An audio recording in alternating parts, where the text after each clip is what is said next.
François Bayrou nie fermement avoir eu connaissance des abus physiques et sexuels à l'école Notre-Dame de Betharam et il dénonce une instrumentalisation politique de l'affaire.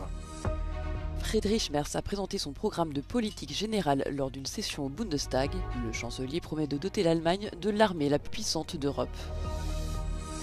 La Hongrie s'inspire de la Russie pour cibler les ONG et les médias qui reçoivent des financements étrangers et qui s'opposent à la ligne politique et idéologique de Viktor Orban. French Prime Minister François Bayrou faced one of his most politically sensitive moments yet on Wednesday evening, testifying under oath before a parliamentary committee examining what he knew or didn't know about decades of abuse at a Catholic school in southwestern France. The committee is investigating Bayrou's potential knowledge of allegations at the Notre-Dame de Betharam school, where 200 complaints of sexual and physical abuse have been filed since February last year. Bayrou swore that he knew nothing about the violence and even denounced a political instrumentalization of the affair. He also claimed to have learned of the allegations through the press and denied ever having any sort of insider information. Despite it being a very personal issue for the Prime Minister, this Catholic school is the same school where his wife once taught and that his children also attended years ago.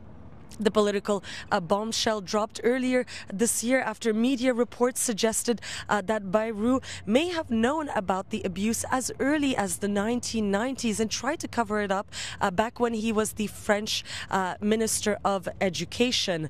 Another major turning point of the scandal, last month his own daughter came out and said that she was beaten by a priest from that same school when she was 14 years old. She said that she never told her father about the abuse. And while Bayrou may have survived multiple no-confidence votes and a fractured parliament since his appointment last December, the Notre-Dame de Betharam affair may prove to be harder to outrun. Une semaine après son arrivée au pouvoir, le chancelier allemand Friedrich Merz a présenté son programme de politique générale lors d'une session au Bundestag. Face à une menace russe accrue et une protection américaine incertaine, le dirigeant conservateur promet de doter l'Allemagne de l'armée conventionnelle la plus puissante d'Europe. Ich habe den europäischen Institutionen eine neue Verlässlichkeit Deutschlands zugesagt. Die Zeiten, in denen sich Deutschland bei wesentlichen Fragen der europäischen Politik einfach der Stimme enthält, diese Zeiten sollen vorbei sein. Dans le contexte de la guerre commerciale menée par Donald Trump, Friedrich Merz affirme qu'il fera tout son possible pour combler le fossé entre les États-Unis et l'Europe et a annoncé vouloir régler rapidement les différends avec le président américain. Es ist von überragender Bedeutung, dass der politische Westen, meine Damen und Herren, sich nicht spalten lässt. Und deshalb werde ich weiter alle Anstrengungen unternehmen, um auch weiterhin größtmögliche Einigkeit zwischen den europäischen und den amerikanischen Partnern herzustellen. Friedrich Merz promet également de relancer l'économie de l'Allemagne en proie à des années de récession et à la traîne de ses partenaires européens. Wir werden deshalb alles daran setzen, Deutschlands Wirtschaft wieder auf Wachstumskurs zu bringen. Wir wollen investieren und reformieren. Beides gehört zusammen. Auch in der Wirtschaftspolitik bin ich der Überzeugung, wir können aus eigener Kraft heraus wieder zu einer Wachstumslokomotive werden, auf die die Welt mit Bewunderung schaut. Pour favoriser la croissance, le chancelier prévoit notamment de proposer des allègements fiscaux aux entreprises, de réduire le prix de l'énergie et les coûts de la bureaucratie. La Hongrie s'inspire de la Russie pour cibler les agents de l'étranger au nom de la défense de la souveraineté nationale. Un nouveau projet de loi vise à sanctionner les ONG et les médias qui reçoivent des financements étrangers et qui s'opposent à la ligne politique de Viktor Orban. Sous prétexte de favoriser la transparence des organisations, la loi, très vague, pourrait totalement paralyser de nombreux médias indépendants dans le pays. Bárkire ráhúzható ez a korlátozás, bárki célponttá válhat, mert gyakorlatilag ma Magyarországon a független sajtó és a civil szervezetek jelentős része az részesül valamiféle külföldi támogatásban, ha máshogy nem, akkor részt vesz például uniós pályázatokban, tehát onnantól kezdve pedig ennek a törvénynek a hatálya alá kerülhet. La nouvelle loi définit de manière très large la notion de financement étranger. Celui-ci inclut toute donation d'une personne ayant la double nationalité et toute subvention de l'UE. En cas d'infraction, les organisations s'exposent à une amende égale à 25 fois le montant du financement étranger reçu, voire à l'arrêt de toute aide financière en Hongrie. Az első értelmezésünk szerint ezt nem tekinthetjük másnak, mint egy nyílt hadüzenetnek, vagy ha úgy tetszik, egy egészpályás letámadásnak, amit a kormány most a civil társadalom ellen intézett, hiszen látjuk azt, hogy itt nem csak most már a megbélyegzésről van szó, hanem konkrétan jogi és egyéb eszközökkel való ellehetetlenítésről. L'Office pour la protection de la souveraineté, créé l'année dernière, sera chargé de désigner les organisations qui enfreignent selon lui la nouvelle loi. Mais l'autorité chargée d'assurer la transparence est elle-même située à une adresse différente de celle indiquée sur son site web. Természetesen kértünk reakciót a Fidesztől is, de nem kaptunk választ. Az érintett civil szervezetek szerint olyan tágak lesznek a jogszabályi keretek, hogy teljesen az alkalmazó hatóságon múlik, hogy melyik szervezetet akarja megbüntetni, és melyiket nem. A civil szervezetek átláthatóságáról egy olyan hivatal fog majd dönteni, ami itt a hátam mögött látható irodaházban székel, de még egy táblája sincs. Tanács Gábor, Euronews, Budapest.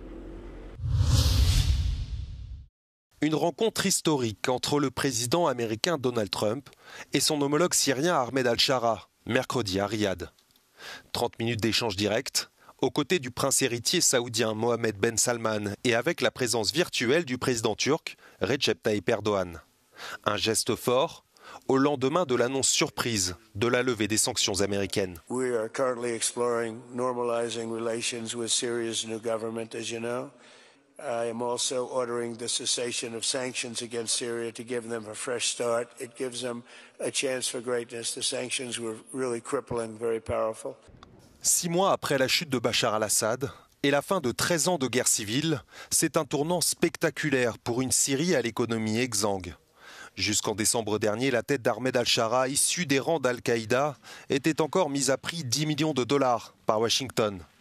Avec ces gestes, Donald Trump compte convaincre Damas, mais aussi Riyad, de rejoindre les accords d'Abraham, synonyme de reconnaissance d'Israël. Predsjednik Evropskog saveta Antonio Costa stigao je u Prištinu u vreme institucionalne i parlamentarne krize, kada i više od 3 meseca od završetka izbora nema formirane skupštine, a nema ni na vidiku kada će se formirati nova kosovska vlada. Takođe, kosovske vlasti u zadnjih dana zatvaraju i preostale institucije koje funkcionišu u sistemu Republike Srbije, a radile su na severu Kosova. Antonio Costa se danas sastao sa predsjednicom Kosova Vjosom Osmani i premijerom u tehničkom mandatu, ali i poslanikom Albinom Kurtijem, a posle sastanka sa Osmani, sa zajedničke konferencije za medije, je poručio da dijalog između Kosova i Srbije je ključni za nastavak daljih evrointegracija i Kosova i Srbije. Anđelka Ćup, Euronews Srbija. À l'énoncé du verdict, la satisfaction et le soulagement de l'une des victimes de Gérard Depardieu. L'acteur a été condamné mardi à 18 mois de prison avec sursis pour agression sexuelle commise en 2021 sur le tournage du film Les Volets Verts.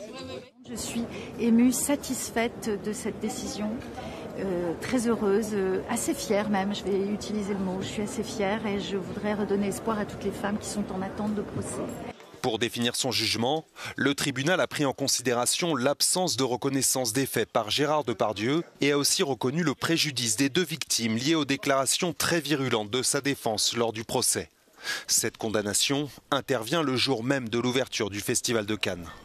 Maybe it's going to make people think more about consentment and the place of women. Un monstre sacré du cinéma français condamné, alors que les accusations d'agression sexuelle ou de viol contre des figures reconnues du secteur se multiplient ces derniers mois. J'ai pris des mesures très coercitives, très claires de lutte contre toutes les formes de violence dans les secteurs culturels et en particulier dans le cinéma. Outre sa condamnation, Gérard Depardieu a été mis en examen en 2020 dans une affaire de viol et d'agression sexuelle présumée sur une actrice. Il attend son procès.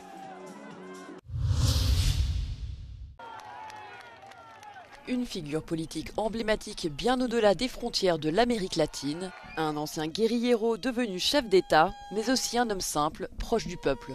L'ancien président de l'Uruguay, José Mujica, s'est éteint à l'âge de 89 ans des suites d'un cancer de l'œsophage. Incarnant une gauche humaniste et modeste, celui que l'on surnommait Pépé s'est engagé très tôt en faveur d'une société plus juste.